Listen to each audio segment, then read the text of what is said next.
امام الانبیاء جناب محمد صلی اللہ علیہ وسلم نے فرمایا ان اقربکم منی منزلا یوم القیامت احاسنکم اخلاقا۔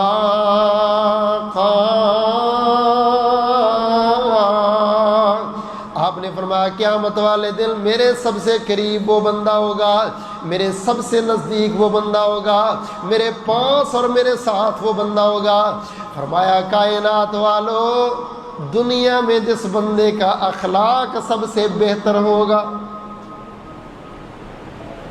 نماز بہتر والے بڑے ہیں، عقیدے کے بہتر بڑے ہیں، کاروبار کے بہتر بڑے ہیں، صوم و صلات کے بہتر بڑے ہیں، افسوس ہے کہ اخلاق کے بہتر الا ما رحم ربی۔ میرا اخلاق کیسا ہے؟ پورا محلہ میرے سے تنگ ہے، تیری تہجد تجھے جنت میں نہیں لے جائے گی۔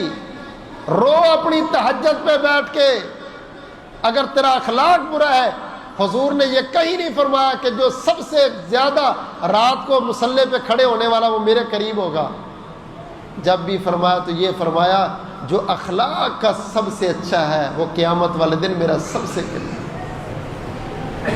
دعا کرو اللہ ہمارے اخلاق کو خوبصورت کر، بول میں خوبصورت، معاملات میں خوبصورت، لین دین میں خوبصورت، یہ اخلاق ہے۔ اللہ اکبر کبیرہ۔ امام الانبیاء جناب محمد صلی اللہ علیہ وسلم نے فرمایا انا زعیم ببیت فی ربد الجنت لمن ترک المراء وان کان محقا۔ کائنات والوں میں گارنٹی دیتا ہوں، میں ضمانت دیتا ہوں۔ اللہ ذوالجلال کے نبی کس بات کی گارنٹی دیتے ہیں، کس بات کی ضمانت دیتے ہیں؟ فرمایا لوگوں جنت کی سامنے والی کوٹھی ملے گی، جنت کی سامنے والی بلڈنگ ملے گی، جنت کی فرنٹ لوکیشن والی بلڈنگ ملے گی۔ اس خوش نصیب کو جو خوش نصیب حق پر ہونے کے باوجود بھی جھگڑے کو چھوڑ دیتا ہے۔ رائٹ تیرا بنتا ہے، حق پر تو ہے، تیرے ساتھ اس نے زیادتی کی، کہتا نہیں یار چھوڑو، بس جھگڑا نہیں کرنا، لڑنا نہیں، نہیں لڑنا۔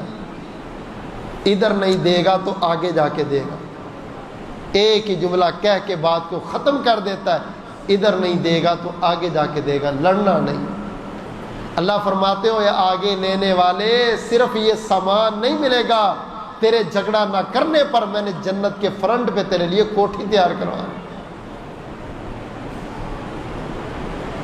میرے برادر نماز پڑھنی آسان ہے، نفلی روزہ رکھنا آسان ہے، حق پر ہو کے جھگڑا چھوڑنا بڑا مشکل ہے۔